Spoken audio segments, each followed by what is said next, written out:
Okay, CBS News has learned that President Biden is considering issuing preemptive pardons for some of President-elect Donald Trump's biggest critics. Among them, the names being floated on this list, Dr. Anthony Fauci, who served as a top science advisor during the height of the COVID-19 pandemic, California Democratic Senator-elect Adam Schiff, who led the first impeachment effort against Trump, and Congresswoman Liz Cheney, who was part of the House committee that investigated the January 6th attack on the Capitol.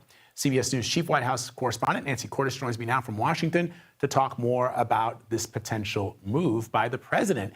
So Nancy, this is sort of interesting because if you are thinking about what those individuals did, for example, let's take Adam Schiff, who led that impeachment against the president-elect. Is the president suggesting by offering or dangling these potential pardons that some of these individuals that we're talking about, Dr. Fauci, who led us through the pandemic, that they did something wrong? No.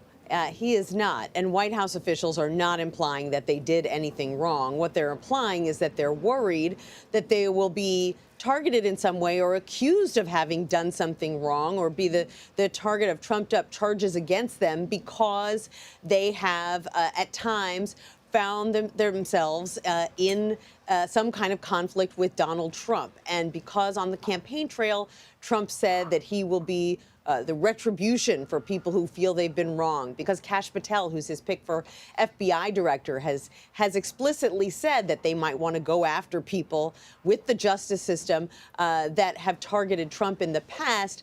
The Biden team is now weighing whether it might be safer to provide some of these individuals with blanket immunity, preemptive immunity with a pardon. Not everyone thinks this is a great idea, though. Schiff himself, who you mentioned, Vlad, is already on record saying, hey, if we did nothing wrong, the courts can withstand charges that aren't factually based. He trusts that judges would throw something like that out. And there are other Democrats who worry that, just as you implied, it would somehow suggest that these individuals did do something wrong, something criminal, when they didn't.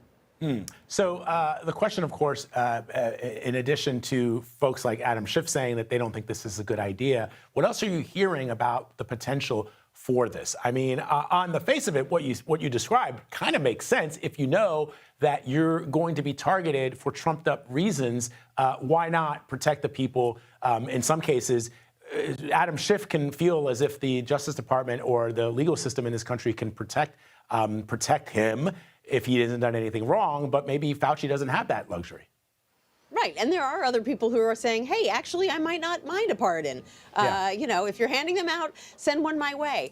This is something that is still in the discussion stages here at the White House. It has been discussed with the president himself, but not, you know, putting any specific names in front of him, just, you know, discussing the merits of the idea. And word of it, of course, has made itself to Trump world. Lara Trump, the President-elect's daughter-in-law, was asked about it yesterday. She said President Trump isn't planning, actually, to try to exact revenge or retribution on his detractors when he becomes president. He is only going to be focused on doing what's right for the American people. So someone close to him, at least, is insisting that he doesn't plan to use the justice system to go after his enemies. All right, to be continued. Nancy, thank you very much. Have a wonderful weekend. You too.